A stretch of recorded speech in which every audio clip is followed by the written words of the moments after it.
Bonjour à tous et bienvenue sur la chaîne Sonia Lead.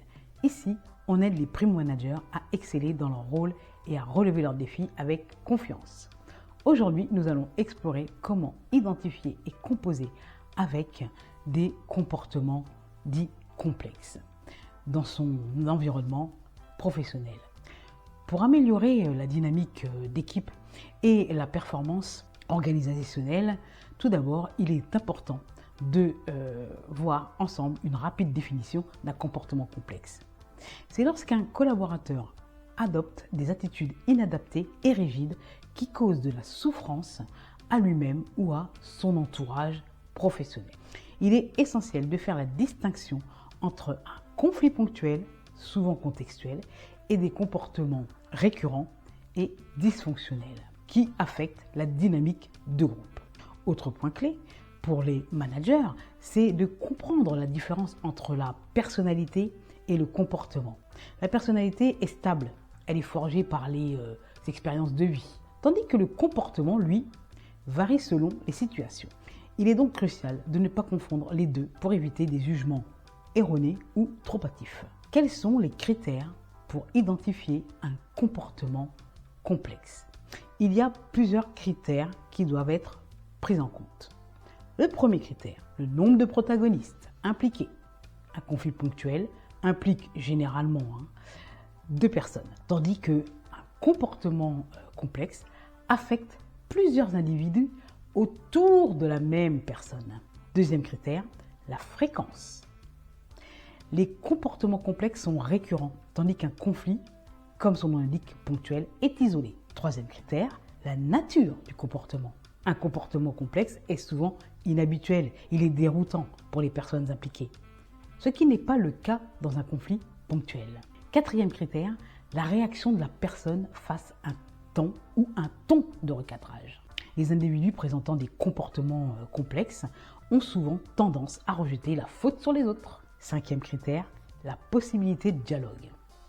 Vous vous rendrez compte qu'il est plus difficile d'établir un dialogue avec une personne qui a un comportement complexe, surtout si vous voulez que ce dialogue soit constructif.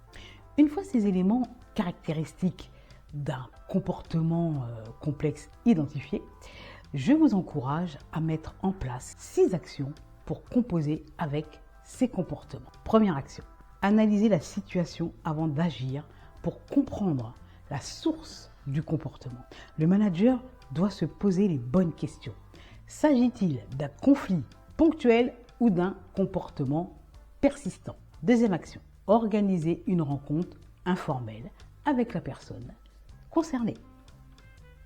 Cette rencontre doit permettre d'ouvrir le dialogue sans jugement et de comprendre les raisons sous-jacentes au comportement. Cette rencontre informelle vous a permis de détecter que vous êtes bien face à un comportement complexe et non face à un conflit ponctuel. Et bien passer à la troisième action. Il s'agit là donc de mettre en place un entretien d'accompagnement où vous proposez à votre collaborateur une formation technique par exemple. En effet, un nouveau process mal compris ou difficile à exécuter par la personne peut être l'élément déclencheur de ce comportement complexe inadapté. Ou alors, mettez en place un tutorat pour aider le collaborateur à ajuster ses comportements inadaptés. Si la rencontre informelle ne suffit pas, un entretien plus structuré, plus cadré peut être nécessaire. Le manager peut alors proposer un accompagnement via un psychologue de travail, par exemple, ou autre professionnel qui pourrait l'aider à se sortir de ses difficultés. La quatrième action, planifier un entretien de recadrage si le comportement persiste. Cette rencontre suit un processus en 4 étapes. Décrivez au collaborateur la situation observée sans jugement ni émotion avec des faits précis. Exprimez un sentiment en utilisant le « je ». Par exemple, « Albert, je suis préoccupé par… » Proposez de trouver des solutions ensemble en soulignant les bénéfices potentiels pour les 2 parties. Expliquez pourquoi ces solutions sont nécessaires en vous référant aux objectifs de l'équipe ou de votre organisation. Rappelez le cadre dans lequel il est, c'est-à-dire le cadre professionnel. La 5e action, envisagez avec la personne une action de médiation ou un reclassement si c'est possible, et si la situation continue de se dégrader. L'entretien de médiation ou, dans des cas plus graves, un reclassement donc peut être envisagé. Ces actions visent à protéger la dynamique d'équipe tout en cherchant à réinsérer l'individu dans un environnement plus adapté pour elle-même.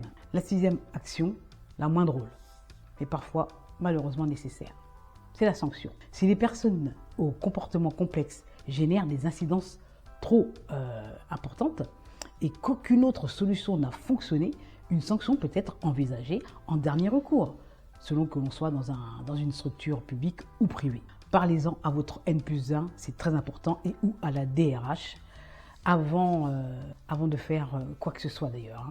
Nous allons pas tarder à passer à la conclusion. Je vais vous donner un autre tips en or à la fin.